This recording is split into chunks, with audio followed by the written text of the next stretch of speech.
तो आज बहुत पवित्र दिन है और इसके अतिरिक्त एक पवित्र समय चल रहा है, हाँ? 1 महीने का क्या है? हाँ? तुलसी शालिग्राम जलदान। ये पूरा महीना जो है तुलसी शालिग्राम जलदान, ये महीना जो है चंद्रमा के अनुसार का नहीं है, ये सूर्य के अनुसार। सूर्य के अनुसार सबसे पहला महीना होता है मेष राशि में जब सूर्य प्रवेश करे, है ना।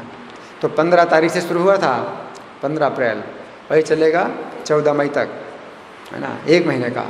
तो बड़ा अच्छा अवसर होता है, इसमें शालिग्राम भगवान को गर्मी लगती है। ये महीना जो है उनका सबसे ज़्यादा गर्मी का है। हमारे हिसाब से गर्मी का महीना तो दूसरा आता है, लेकिन शालिग्राम का शरीर भी जो है दूसरे प्रकार का है, तो उनके लिए दूसरा है एक ये महीना ही जो है सबसे ज़्यादा गर्मी का होता है। और उनकी गर्मी दूर करने के लिए क्या करना होता है? बूंद बूंद पानी उनके ऊपर डाला जाए तो गर्मी दूर हो जाएगी, है ना। तो गर्मी दूर करने का बड़ा अच्छा तरीका है, बूंद बूंद पानी डालें। लेकिन अगर एक स्थान में हम बैठें तो ठीक है, बूंद बूंद पानी डालें, हमें तो चलना फिरना पड़ता है। भगवान शालिग्राम जहाँ पर रखे हैं तो वहाँ पर बूंद बूंद पानी डालने की व्यवस्था हो जाती है। और जहाँ शालिग्राम है तो उनके लिए बड़ा अच्छा अवसर होता है कि महीना जो है उनको इस प्रकार से जल दिया जाए। और तुलसी महारानी उनकी प्रेयसी हैं, तो भगवान शालिग्राम के स्नान का जो जल है वो तुलसी महारानी को मिले तो उनकी प्रसन्नता है। इस प्रकार तुलसी और शालिग्राम का जलदान का ये महीना जो है बड़ा पवित्र है। और आज के दिन विशेष रूप से अभिराम ठाकुर का आविर्भाव दिवस है। अभिराम ठाकुर के आविर्भाव का जो है क्षमा करना, आविर्भाव नहीं है, क्या है? तिरुभाव, है ना। तो उनका जो है आविर्भाव नहीं आता हमारे वैष्णव कैलेंडर में। क्यों नहीं आता? उनका आविर्भाव हुआ ही नहीं। वो द्वापर युग के कौन है? द्वापर युग के कौन है? श्री दामा, है ना। द्वापर युग के श्री दामा हैं।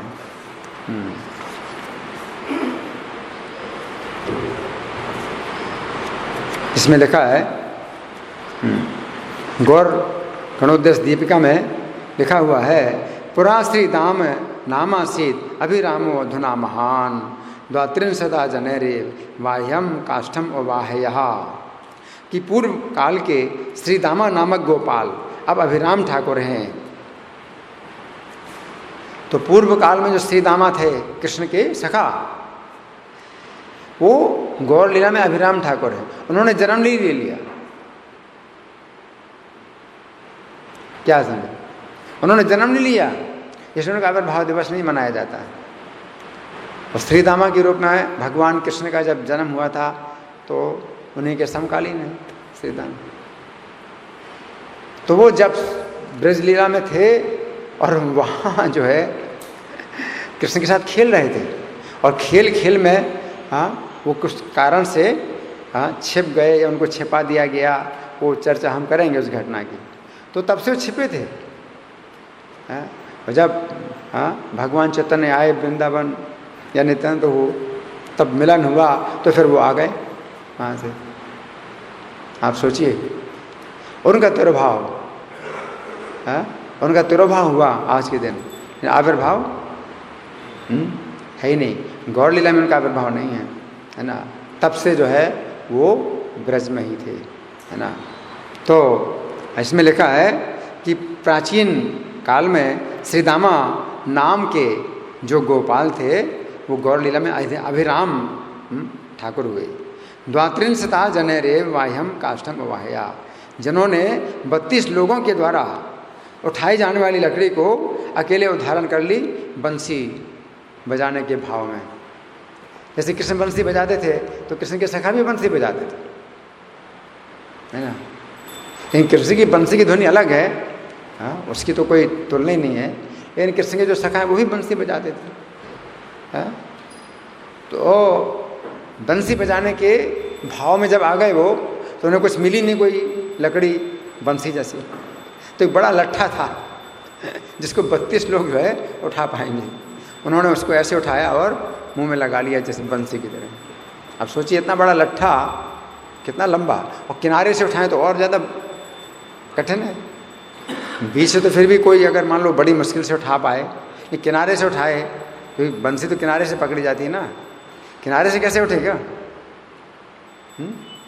किनारे से अगर एक हिस्सा उठाएंगे तो दूसरा हिस्सा कैसे उठेगा, है ना? कितनी शक्ति अगर किनारे से लगाएं, किनारे से उठाएं तो कितनी शक्ति लगानी पड़ेगी। उन्होंने ऐसे उठाया जैसे कि बंसी है, छोटी सी बंसी होती है, जितनी हल्की होती है, कोई परिश्रम ही नहीं है, तो बिना परिश्रम के उन्होंने वो लट्ठा जो है उठा करके मुंह में लगा लिया बंसी की तरह है। उसमें बंसी भी बजा दी तो क्या आश्चर्य है अगर बंसी की ध्वनि भी निकाल दी। उसमें थोड़ी सुराग था लट्ठा। तो इसमें लिखा है कृष्ण लीला में श्री कृष्ण के अति प्रिय सखा थे श्रीदाम। श्रीदाम ने शरीर का त्याग नहीं किया, श्रीदाम ने शरीर का त्याग नहीं किया। श्रीदामा जो कृष्ण के सखा थे, तो ब्रज लीला में किसी ने शरीर का त्याग नहीं किया था। ब्रज लीला में जो ब्रजवासी हैं किसी ने शरीर का त्याग नहीं किया था। जब कृष्ण चले गए थे मथुरा ब्रजवासियों को छोड़ करके, तो ब्रजवासियों की वही अवस्था रही जिस अवस्था में कृष्ण ने उनको छोड़ा था। और जब कृष्ण आए वापस द्वारका लीला में जो है तो थे, तो कृष्ण जब वापस आए तो 100 साल से भी ज़्यादा हो गया था जब कृष्ण आए, और गोलोक धाम से विमान आया, उसमें सब ब्रजवासियों को बिठाया और चले गए। तो सब ब्रजवासी उसी अवस्था में थे जिस अवस्था में कृष्ण को छोड़ा था। 100 साल तक जो है ब्रजवासियों की अवस्था कुछ बदली ही नहीं। नंद यशोदा और जो है जितने सखा उनकी गोपियाँ सब उसी अवस्था में थे, और गोलोक धाम चले, किसी ने शरीर नहीं छोड़ा, है ना। लेकिन फिर भी श्रीदामा किसी कारण से रहे, उनकी भी अवस्था वही रही, उनकी अवस्था भी वही रही, है ना। तो इसमें लिखा है कि एक ब्रज में एक गुफा में वो रहे थे, गुफा में रहे थे, उनको छिपा दिया गया या छिप गए, उसकी चर्चा हम करेंगे। तो जब नित्यानंद वृंदावन आए तो अपने स्वामी सखा श्री बलराम स्वरूप नित्यानंद को ये पहचान गए। नित्यानंद ने नवद्वीप चलने को कहा, तो एक स्वरूप से वृंदावन रहे, एक स्वरूप से नित्यानंद के साथ अभिराम नाम से नवद्वीप में आए। इन्हें एक दिन सपना हुआ, तब पृथ्वी के गर्भ से इन्होंने गोपीनाथ विग्रह को प्रकट किया और प्रतिष्ठा की। श्रीपुरी के बाली मठ की स्थापना भी इन्होंने की। इन्होंने समस्त गौड़ देश में घूम घूम कर भगवत भक्ति का प्रचार प्रसार किया। ये अपने पास एक चाबुक रखते थे जिसका नाम था जय मंगल। जय मंगल नाम का चाबुक था, है ना। इसका स्पर्श प्राप्त करते ही प्रेम भक्ति की प्राप्ति हो जाती थी। बड़ा शॉर्टकट, प्रेम भक्ति प्राप्त करने का बड़ा शॉर्टकट है। ये चाबुक मार दें किसी को तो प्रेम भक्ति प्राप्त हो जाती है ना। जहानवा माता के आदेशानुसार श्रीनिवासाचार्य को 3 बार इन्होंने वो चाबुक मारा, श्रीनिवासाचार्य को, और फलस्वरूप अद्भुत प्रेम भक्ति का संचार हुआ। श्रीनिवास ने अनेकों का पाखंड दूर कर उन्हें भक्त बनाया। श्री नित्यानंद के ये प्रमुख पार्षद थे, और रामलीला में भरत इतने तेजस्वी थे, इन्होंने एक दिन बड़ी लकड़ी के सहतीर को जैसे 32 आदमी मिलकर उठाएं, अकेले उठाकर बंसी की तरह धारण कर लिया। श्री विग्रह तथा शालिग्राम को यदि प्रणाम कर रहे हैं, उनमें यदि प्रभु की अवस्थिति नहीं होती तो फट जाते थे। श्री विग्रह, अर्चा विग्रह, अगर पूजा नहीं स्वीकार कर रहे हैं, किसी की पूजा की भावना नहीं है, ऐसी अर्चा विग्रह की जो है पूजा हो रही है लेकिन वो स्वीकार नहीं कर रहे हैं, और ये प्रणाम करेंगे तो फट जाए, अर्चा विग्रह फट जाए। शालिग्राम अगर असली नहीं है तो फट जाए, अगर ये प्रणाम करेंगे तो फट जाएगी, असली नहीं।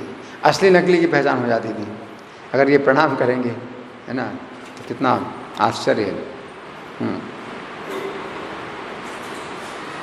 एक एक करके नित्यानंद के 7 पुत्रों को उन्होंने प्रणाम करते ही नष्ट कर दिया। नित्यानंद प्रभु के पुत्र होते थे और आते थे दर्शन करने के लिए, तो जहाँ जन्मोत्सव मनाया जा रहा है और ये प्रणाम कर रहे हैं और पुत्र मर जाता था। 7 पुत्रों को मार दिया प्रणाम करके, है ना।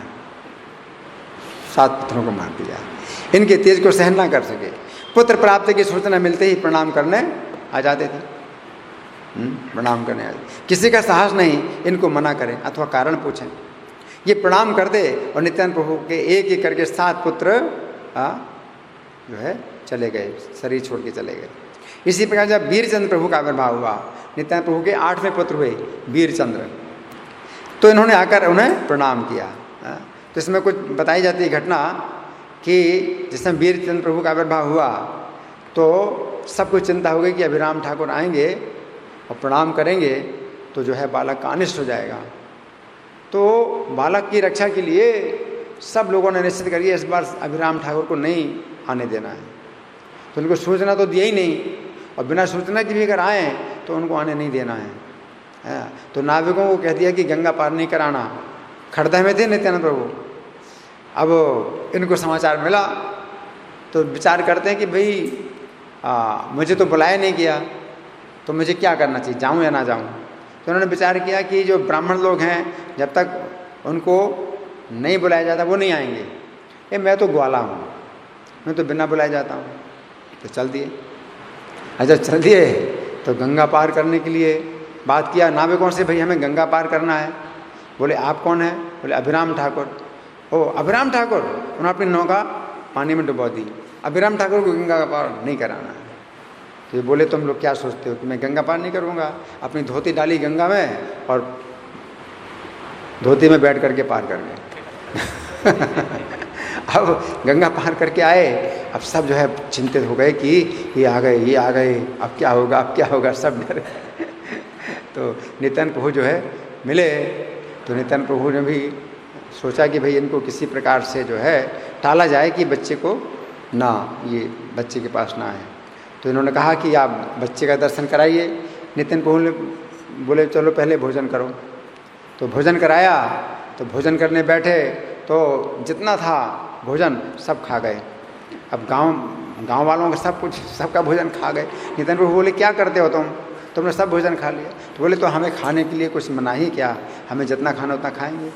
तो नित्यानंद प्रभु कहते हैं फिर गांव वाले क्या खाएंगे? बोले सब रखा हुआ है, अब देखो सब कुछ रखा हुआ है। जब देखा सब रखा था, अब बात आई कि भाई बच्चे का दर्शन कराना है।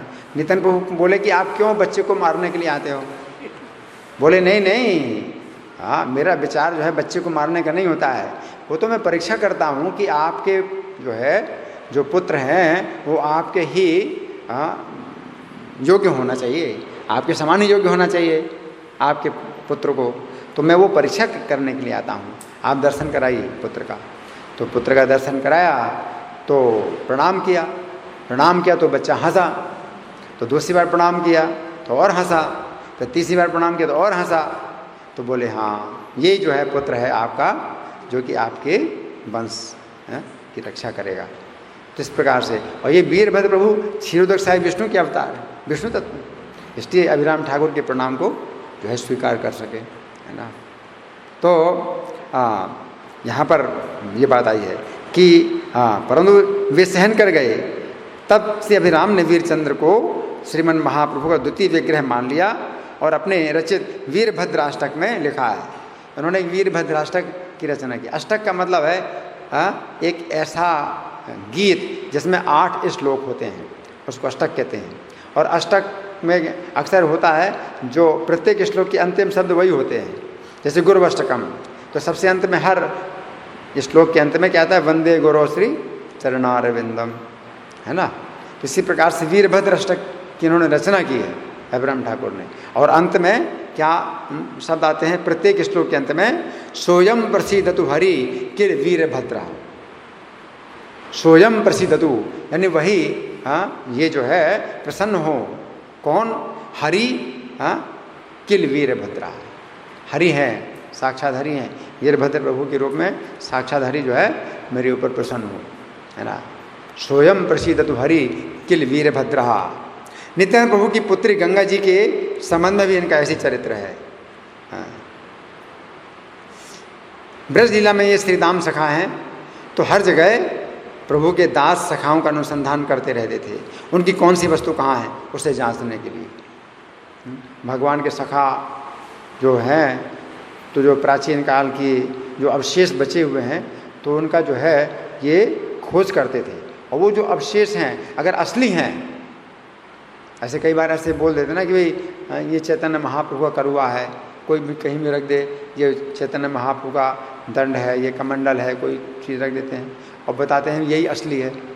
अगर ये प्रणाम करेंगे तो टूट जाएगा, अगर असली नहीं है तो टूट जाएगा। तो ये क्या करते थे, परीक्षा करते थे, हाँ कौन सी वस्तु असली है, उनके प्राचीन जो भगवान के सखाओं की, उसे जांचने के लिए प्रणाम करते थे। और नित्यानंद पुत्री गंगा जी को इन्होंने एक बार नहीं 12 बार प्रणाम किया और गंगा देवी हंसती रहीं। गंगा जी हैं, शक्ति तत्व हैं, तो वो प्रणाम स्वीकार कर सकती हैं। तो भगवान के जो है जो विष्णु तत्व हैं या उनकी शक्ति तत्व हैं, वो प्रणाम स्वीकार कर सकते हैं। और ये सिद्ध हो गया कि ये जो है गंगा जी भी जो है भगवान की शक्ति हैं। इनमें श्री कृष्ण लीलाकालीन श्री कृष्ण के सखा श्री दामा का साक्षात आवेश व तेज था, जिसके फलस्वरूप इनसे कोई कुछ कहता नहीं था। ये कुछ भी करें कोई प्रश्न नहीं उठाता था इनके कार्य में।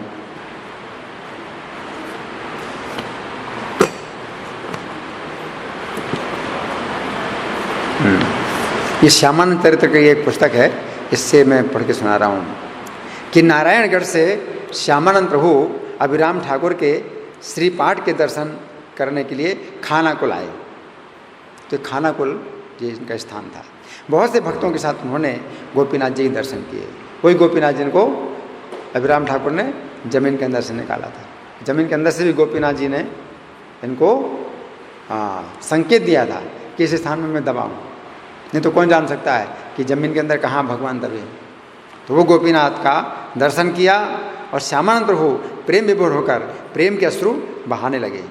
श्री गोपीनाथ के अधिकारी ने भक्ति भाव से सबको गोपीनाथ जी के प्रसाद का भोजन कराया। प्रसाद ग्रहण करने के पश्चात श्यामानंद प्रभु प्रेम विभोर होकर सभी भक्तों के सामने अभिराम ठाकुर की लीला का वर्णन करने लगे। उसी प्रकार से चैतन्य महाप्रभु जब कहाँ रेमुणा में आए थे तो खीरचूर गोपीनाथ मंदिर में उन्होंने माधवेंद्रपुरी की कथा सुनाई थी। उसी प्रकार से यहाँ पर खानाकुल में श्यामानंद प्रभु अभिराम ठाकुर की कथा सुना रहे हैं कि अभिराम ठाकुर के ही अर्चा विग्रह हैं गोपीनाथ जी, है ना। तो इनकी महिमा सुना। उन्होंने कहा कि द्वापर युग में भगवान श्री कृष्ण स्वयं प्रकट होकर अनुपम दिव्य लीलाएं करने लगे। वे तथा बलराम जी अपने सखाओं के साथ वृंदावन में क्रीड़ा रस में निमग्न रहकर सखाओं के साथ स्वयं भी आनंद का आस्वादन करने लगे। एक दिन उन्होंने और बलराम जी ने एक क्रीड़ा आरंभ की। कोई बालक राजा बना और कुछ बालक प्रजा बने, कुछ चोर बनकर घूमने लगे। उस समय कंस के द्वारा भेजा गया ब्रह्मासुर वहाँ आ गया। तो वास्तव में वो प्रजा नहीं थे, भेड़ बने थे। एक व्यक्ति बना है भेड़ों का स्वामी, एक व्यक्ति भेड़ों का स्वामी और बाकी जितने बालक हैं वो भेड़ बने हैं और कुछ लोग चोर बने। तो चोर है वो भेड़ों को चुराएंगे, है ना। तो ब्रह्मासुर आ गया। ब्रह्मासुर ने अपनी आसुरी माया से क्रमशः एक एक करके सभी गोप बालकों को उठाकर गिरिराज गोवर्धन की एक गुफा में रखकर एक विशाल शिला से उस गुफा के मुख को बंद कर दिया। तो वो गोवर्धन की गुफा नहीं है, वो कामवन में है ना। वो कामवन में एक गुफा है, तो वहाँ पर वो उसका दर्शन भी होता है। तो वहाँ पर वो छिपा रहा था, ब्रह्मासुर की गुफा के नाम से वो स्थान है। तो गुफा को कई मुख को बंद कर देता पत्थर से और कृष्ण के सखाओं को जो है जो भेड़ बने थे उनको उठा करके वहाँ गुफा में डाल रहा था। उधर श्री कृष्ण ने देखा कि उनके सखाओं में से कोई भी क्रीड़ा स्थल पर उपस्थित नहीं था। हर सखा का नाम पुकारते हुए उस गुफा के पास पहुँचे। यहाँ उन्होंने देखा कि ब्रह्मासुर उनके एक सखा को बलपूर्वक अपने बगल में दबाकर उस गुफा में प्रविष्ट हो रहा था। ये देखकर श्री कृष्ण क्रुद्ध हुए। उन्होंने क्रोध में ब्रह्मासुर के सिर पर जोर से मुक्का मारा, जिससे उसकी मृत्यु हो गई। श्री कृष्ण गुफा के मुख पर से विशाल शिला को हटाकर अपने एक एक सखा को बाहर ले आए। तो जितने सखा बने थे सबको बाहर निकाले। बाकी सभी बालक तो बाहर आ गए, किंतु श्री कृष्ण का अभिराम नामक सखा गुफा के अंदर ही रह गया। अब भगवान से कभी गलती नहीं होती है, लेकिन अगर कोई गलती हो जाए भगवान से तो वही भगवान की लीला है कि भगवान की जो है हैं, बहुत से ऐसे कार्य होते हैं जिनके पीछे कई कारण होते हैं, एक कारण कई कारण होते हैं, है ना। तो श्री दामा सखा वहीं रह गए और सब सखाओं को निकाल लिया हैं। तो कलयुग में जब श्री कृष्ण चैतन्य महाप्रभु श्रीधाम वृंदावन आए तो गिरिराज गोवर्धन की परिक्रमा के समय उस गुफा के मुख से विशाल पत्थर को हटाकर भैया अभिराम कहते हुए उस गुफा में चले गए। इस श्यामंत प्रकाश में लिखा है, सुमनी अभिराम बाहिरीला गुफाहिते देखी महाप्रभु बड़ आनंदित है चित्ते कोला कुली करी दोहा प्रेमे ते भासिल पूर्व कथा चित्ते स्मरी आनंद है बाडिल। तो श्री चैतन्य महाप्रभु की पुकार सुनकर अभिराम गुफा से बाहर आ गए। अब कितना आश्चर्य है, 5000 साल से है, कितना 5000 साल या 5500 साल से ये जो है गुफा के अंदर बंद रहे और उसी अवस्था में रहे और कोई भूख प्यास की बाधा नहीं हुई और जब बुलाए तो आ गए। मतलब भगवान की ऐसी भी शक्ति होती है कि 4000-5000 साल का समय भी जो है 1 घंटे की तरह लगे, ऐसा भी हो सकता है ना। तो जब बुलाया चैतन्य महाप्रभु ने बुलाया, हाँ, तो आ गए।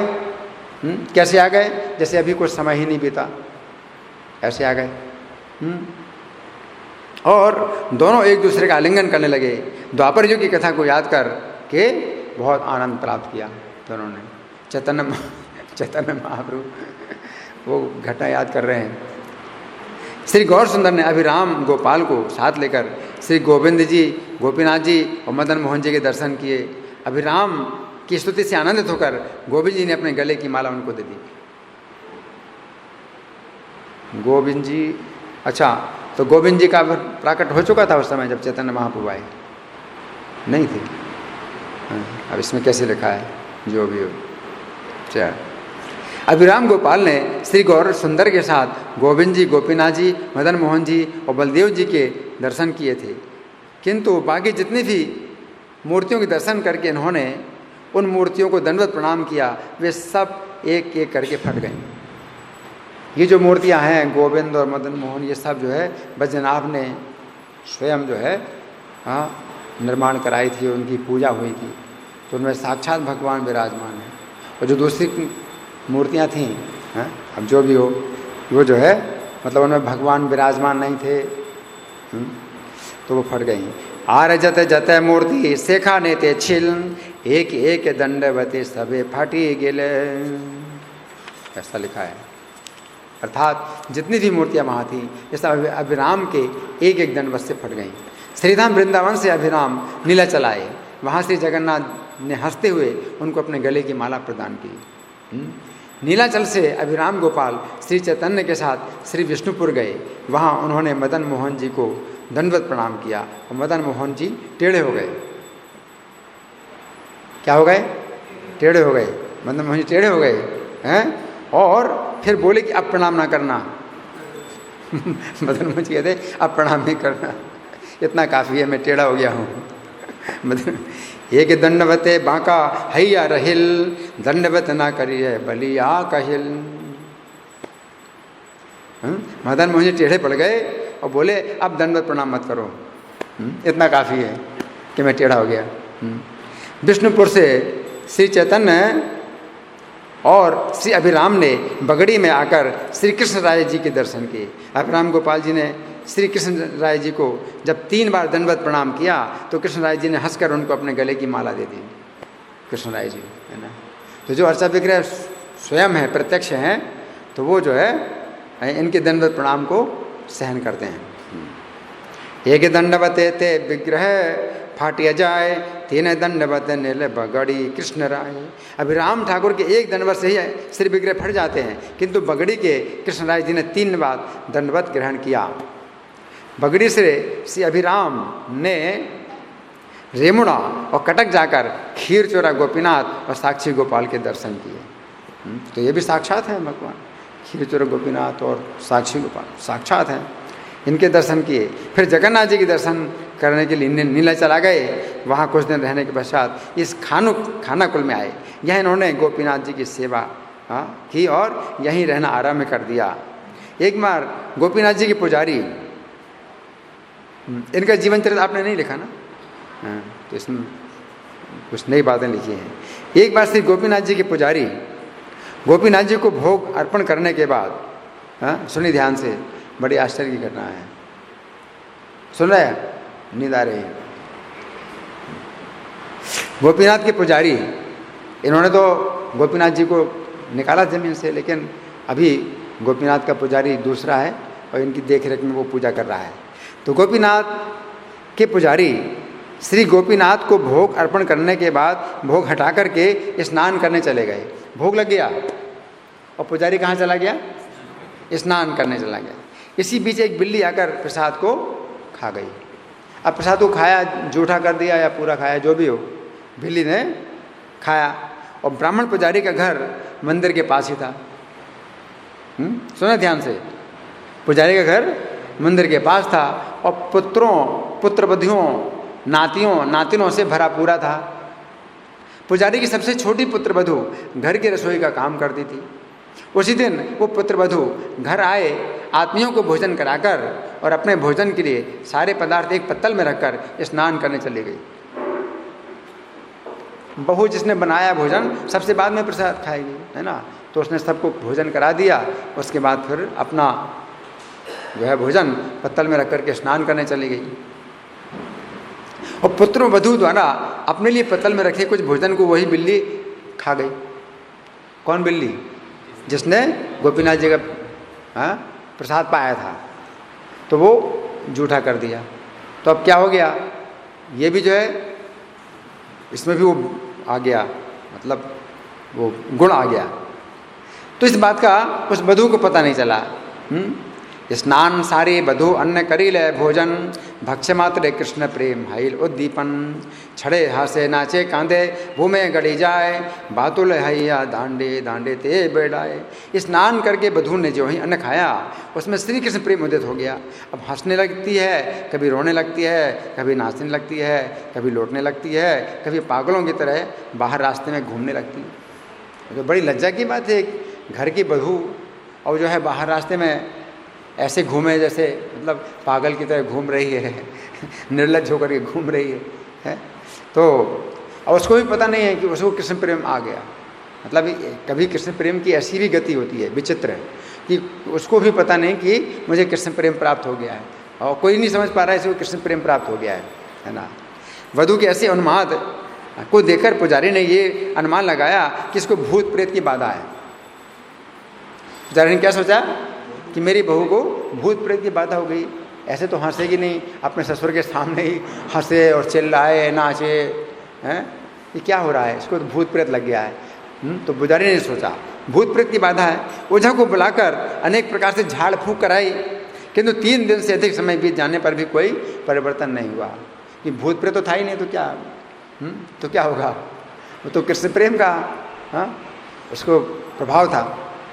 तो ब्राह्मण को बड़ी चिंता लग गई कि मेरी बहू को अब जो है मतलब क्या हो गया।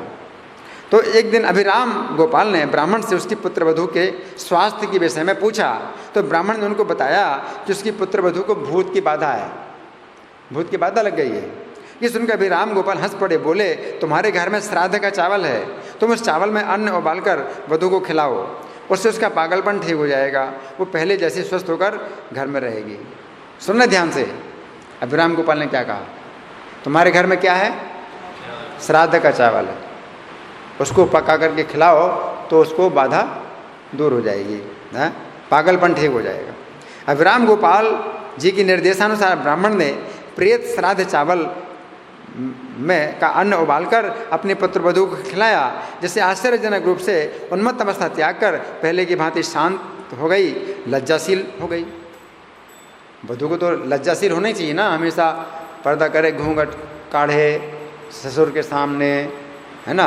अब हो गई बिल्कुल ठीक, और जबकि पहले ऐसे हर सबके सामने, ससुर के सामने और घर के बाहर भी ऐसे हंसती है, नाचती है ना। अब मतलब सामान्य हो गई। इस घटना से ब्राह्मण अत्यंत विस्मित हुआ और परिवार से अभिराम गोपाल के पास जाकर उसने इसके विषय में प्रश्न किया हाँ, कि क्या इसका क्या रहस्य है, इस चावल का रहस्य क्या है। अभिराम गोपाल ने उत्तर दिया, तुम्हारी पुत्रवधु पागल नहीं थी, बल्कि किसी कारणवश उसे श्री कृष्ण प्रेम की प्राप्ति हो गई थी। प्रेत भक्त तंडुलेर अन्न जब खाए, कृष्ण प्रेम भक्ति जत तार है ते जाए। तो प्रेत श्राद्ध के चावल को अगर कोई खा लेता है तो श्री कृष्ण भक्ति दूर भागती है उससे। क्या समझे? अभिराम गोपाल के मुख से प्रेत भक्ष्य चावल कैसे विकार के विषय में सुनकर ब्राह्मण चिंतित हो उठा और यजमानी वृत्ति से उनको बहुत परिमाण में प्रेत भक्ष्य चावल प्राप्त होते हैं।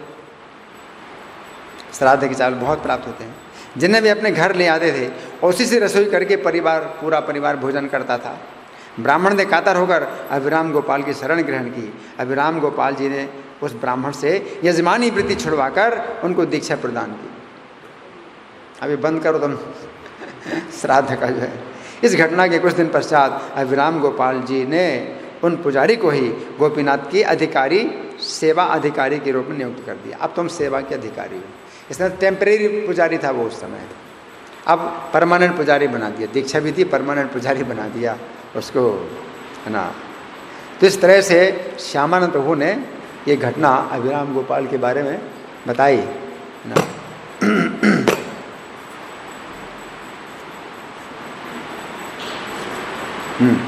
तो इसमें जो वैष्णव चरितामृत, इसमें वही बातें हैं कुछ दोहराई गई हैं, तो उनको फिर से हम सुनेंगे। अभिराम गोपाल ठाकुर 12 गोपालों में से एक हैं, जो भगवान बलराम के संग अवतरित हुए गौर लीला में नित्यानंद प्रभु के अंतरंग भक्त हैं। अब ये 12 गोपाल हैं।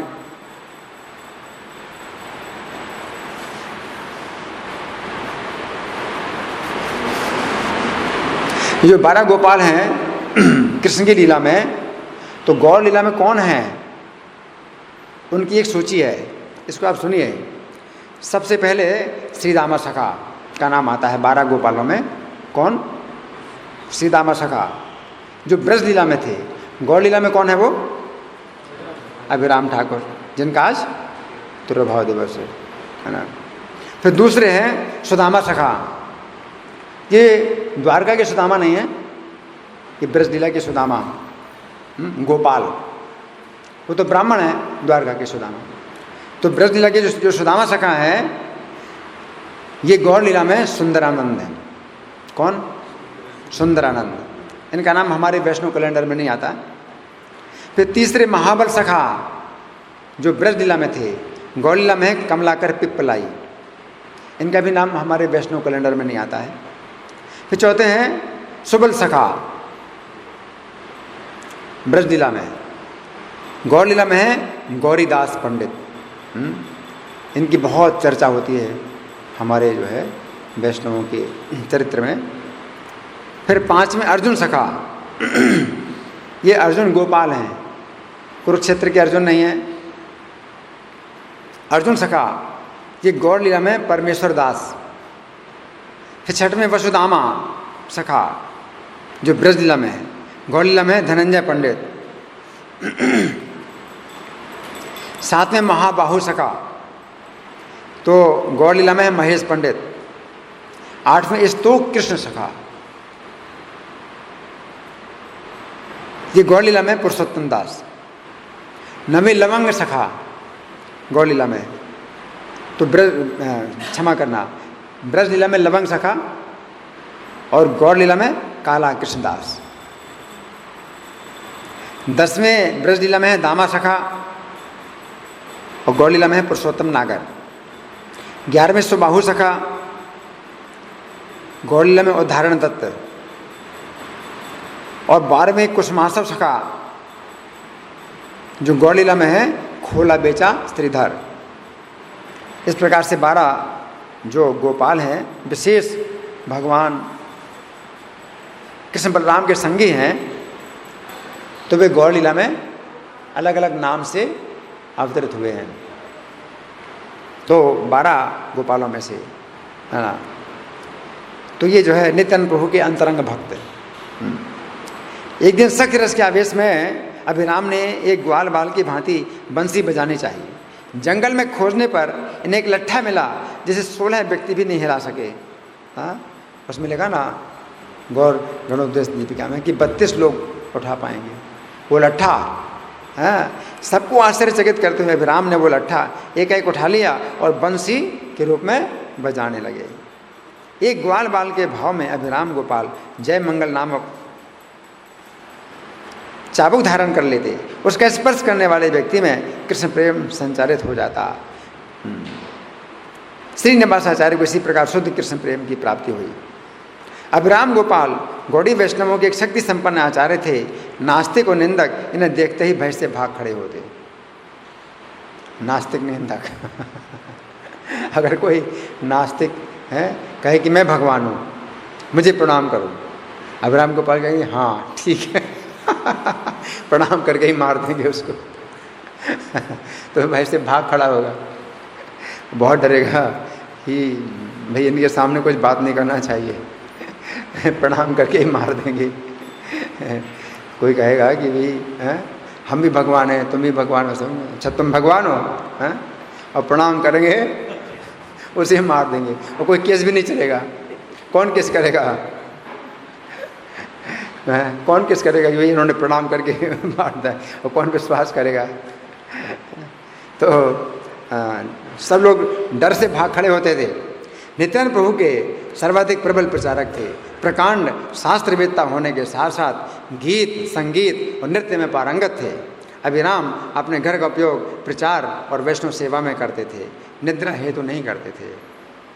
इनका घर कीर्तन और कृष्ण कथा से अनुगुंजित रहता था और शुद्ध भक्तों का आना जाना लगा रहता था। इनकी समाधि 64 समाधि पीठ में स्थित है ना। तो इस तरह से हमने आज के दिन विशेष रूप से चर्चा की अभिराम ठाकुर के विषय में, क्योंकि आज उनका तिरुभाव दिवस है और साल में केवल एक ही दिन आता है कि हम उनको याद करें। तो अभी हमारे पास कुछ समय है, तो आप लोगों के साथ कुछ विचार कर सकते हैं इस समय में है। तो अब जितना हमने सुना है उस विषय में आप लोग कुछ मंथन करेंगे तो कुछ चर्चा होगी और कुछ प्रश्न उठेंगे। तो आप लोगों की ओर से कोई प्रश्न है या कोई चर्चा? हाँ जी। जब अभिराम ठाकुर जी प्रणाम करने गए थे और उनके साथ में जो पुत्र थे वो हंसे थे, जिनके 7 पुत्र थे उनका क्या हुआ? 7 पुत्र का जो है देहांत हो गया। तो इससे ये सूचना मिलती है कि जो 7 पुत्र थे वो नित्यानंद प्रभु के पुत्र होने योग्य नहीं हैं। वो पुत्र होने योग्य नहीं है, मतलब जीव तत्व हैं। तो वो चाहते थे नित्यानंद प्रभु के जो है धरातल का कोई मतलब पुत्र हो, तो उनकी ये इच्छा थी, है ना। अब इस बीच में इसमें भी बहुत कारण बनते हैं, बहुत से कारण बनते हैं।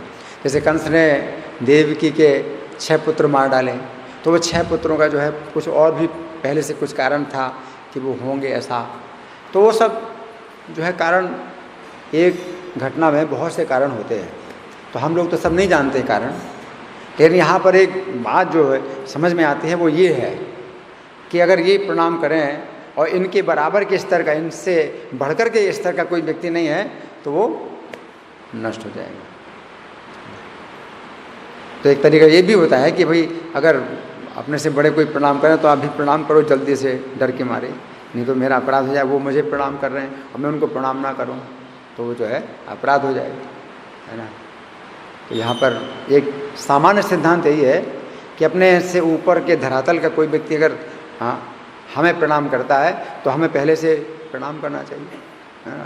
और नहीं तो ऐसे अकड़ करके हम अगर बैठे रहें कि चलो अच्छा है, मेरा सम्मान बढ़ रहा है, ये मुझे प्रणाम कर रहे हैं तो मैं बड़ा हो गया, तो तुरंत ही दंड मिल जाएगा, है ना। तो ये एक सिद्धांत भी इससे स्थापित होता है ना। हाँ जी। जैसा आपने बताया कि श्री राम जो है बललीला में तो अभिराम ठाकुर है, तो श्री राम तो राधा रानी का जो बड़ा भाई थे उनका नाम भी श्री राम। हाँ, एक ही है श्री राम। हम जो राधा रानी के बड़े भाई अगर थे तो वही होंगे, एक ही हैं। हाँ जी। बताया था जो भी शहद का अन्न खाता है काम होता है तो उसको खत्म होता है, लेकिन हमारे लिए तो जैसे कोई भक्त ईश्वर करे तो एक आगे खाना भी बढ़ते और वो भी करना पड़ते तो इसमें खत्म हो जाएंगे। नहीं, जो प्रभुपाद ने बताया श्राद्ध की विधि वो मतलब बिल्कुल दिव्य है। उसमें हम क्या करते हैं, श्राद्ध के दिन भगवान को भोग लगाते हैं और ब्राह्मणों को भोजन कराते हैं, तो उनसे पितरों को तृप्ति होती है, तो उनसे अपने जो पितर हैं तो उनको जो है तृप्ति प्राप्त होती है ना। तो वो जो है मतलब विधि है, लेकिन अब वो किस विधि से वो कर रहे हैं, क्या कर रहे हैं, हमें पता नहीं इसके बारे में क्या है वो। हाँ जी, आज के दिन में जो हम लोग भोग लगाते हैं और भोग लगाने के बाद सामने और बिल्ली खा गया और हमें आगे अभी को क्या करना चाहिए, खाना चाहिए क्या नहीं करना चाहिए? फिर से बोलिए, जोर से बोलिए, क्या बोलिए? जैसे हमने भोग लगाया, हाँ, लगाने के बाद साथ रख दिया और इसके बाद मैं चला गया और बिल्ली खा गया, खाना खा गया और हाँ, मैं देख भी लिया, हाँ। तो अभी उसको क्या करना चाहिए? इस संबंध में भक्ति सिद्धांत सरस्वती ठाकुर की एक घटना मुझे याद आती है कि कहीं मतलब वो चल रहा था, भोज होता है ना, मतलब भंडारा, तो चावल का ढेर रखा था, तो एक कुत्ता ने जो है मतलब अपना मुंह लगा दिया। तो उनके शिष्य भक्ति सिद्धांत सरस्वती ठाकुर के जो शिष्य थे उन्होंने कहा कि महाराज अब तो ये जो है दूषित हो गया, कुत्ते ने जूठा कर दिया।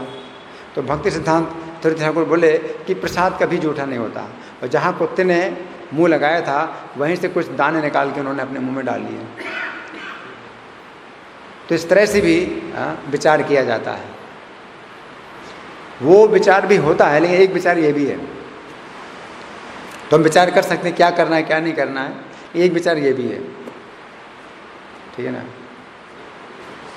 हाँ मत, हाँ बोलो।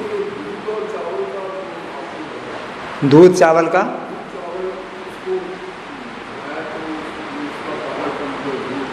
दूध चावल नहीं, श्राद्ध का चावल, वो श्राद्ध का चावल था, वो श्राद्ध का चावल जो प्रेतों के द्वारा जो है जो मतलब भोग लगा था, प्रेतों को जो भोग लगा था, तो वो इतना दूषित है, उसको खाने से कृष्ण भक्ति चलेगी, ये बताइए। हाँ जी, मधुबन में जो ध्रुव महाराज का जो किला है, मधुबन में जो ध्रुव महाराज का जो किला है, मधुबन में, हाँ, उसके पास एक गुफा है, हाँ, हाँ, हाँ, तो जो गुफा बता रहा वो सेम गुफा है, वो लवणासुर की गुफा है। लवणासुर की गुफा वो तो भगवान राम के समय की है। हाँ जी, उसमें लगा आ रहा है थोड़ा हट के आज के भविष्य में भाग से ये भगवत गीता में इस जगह में बताया गया है जो शरीर और आत्मा छोड़ता है उसको टाइम समय, तो किस टाइम में आत्मा शरीर को छोड़ेगा, ये का नहीं बताया गया है क्या? वो 8वां अध्याय है जिसमें भगवान योगियों के लिए बताते हैं, जो योगी ब्रह्मचर्य का पालन करके और अपने प्राण को ऊपर उठाते हैं, है ना, तो वो जब प्राण ऊपर उठाते हैं उनके लिए बताया गया कि इस समय अगर वो शरीर छोड़ेंगे तो वो जो है कैसी गति प्राप्त करेंगे, और दूसरे समय शरीर छोड़ेंगे तो फिर वापस नहीं आएंगे। तो ये जो है वो उनके लिए बताया गया है। तो वो पूर्ण ब्रह्मचर्य का पालन करके और कोई व्यक्ति जो है अगर इतनी शक्ति प्राप्त कर लेता कि प्राण को ऊपर उठाए, है ना, नहीं तो प्राण अक्सर पापियों के प्राण मलमूत्र के द्वार से निकलते हैं, और जो पुण्यात्माओं के प्राण हैं वो 7 द्वार जो ऊपर के हैं उनसे निकलते हैं, 1 2 3 4 5 6 7 द्वारों से निकलते हैं। लेकिन जो इनसे भी ऊपर इन यहाँ ब्रह्मरंध्र में प्राण को लाए और यहाँ से प्राण निकाले, उन योगियों के लिए समय का जो है मतलब विचार होता है कि वो किस समय प्राण छोड़ेंगे, ठीक है ना। तो वो चीज़ हमारे लिए व्यवहारिक नहीं है।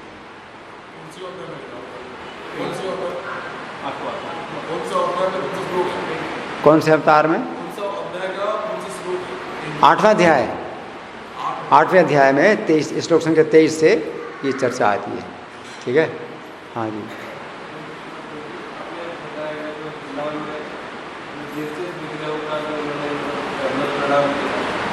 जो प्रतिष्ठित विग्रह नहीं थे वो हट गए, जो प्रतिष्ठित थे उन्होंने माना है, तो जैसे उनके नाम जाते हैं अलग जगह अलग विग्रह, उन सब के भाव से दर्शन करें। हमें दर्शन करना चाहिए जो विशेष अर्चा विग्रह हैं, जिनका जो है विशेष भक्तों के साथ संबंध रहा, या भगवान साक्षात रहे, तो उनकी कुछ विशेष लीलाएं हुई भक्तों के साथ, तो उनका तो विशेष महत्व है। लेकिन बाकी जो दूसरे अर्चा विग्रह हैं उनका भी हम प्रणाम कर सकते हैं और उनसे भी हमें कृपा प्राप्त हो सकती है। तो ऐसी कोई मतलब कमी नहीं है, दूसरे अर्चा विग्रहों में भी कोई कमी नहीं है। लेकिन हाँ, वो जो अर्चा विग्रह हैं वो बहुत विशेष हैं, क्योंकि वे फिर संकेत भी देते हैं अपने, अगर उनकी सेवा में कुछ कमी हो तो फिर वो संकेत देंगे, है ना। लेकिन जो दूसरे अर्चा विग्रह हैं, आप उनकी सेवा करेंगे, आपकी सेवा के अनुसार आपको फल प्राप्त होगा। तो उसमें भी है वो गुण है कि आप जैसे लेटर बॉक्स में पत्र डालते हैं तो वो पहुंच जाता है प्रामाणिक लेटर बॉक्स से। तो किसी भी अर्चा विग्रह में आप जो है भावना से अगर नमस्कार करते हैं तो वो भगवान को पहुंच जाता है, ठीक है ना। लेकिन जो ऐसे अर्चा विग्रह हैं जो बहुत शक्तिशाली होते हैं तो वो तुरंत भी अपने संकेत दे सकते हैं आपको, ठीक है ना।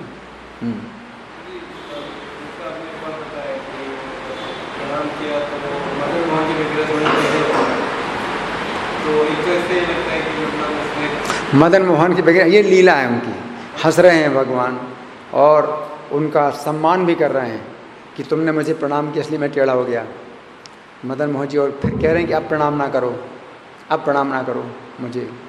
तो वो जो है भगवान अपने बराबर सम्मान देते हैं अपने सखा को, या अपने से ज़्यादा भी सम्मान देते हैं। तो इस तरह की भी जो है उनकी लीला होती है, ठीक है ना। शिला अभिराम ठाकुर तिरुभाव तिथि महामहोत्सव की जय, शिला प्रभुपाद की जय, राधा गोविंद की जय, पंचतत्व की जय, सीताराम लक्ष्मण हनुमान की जय हो।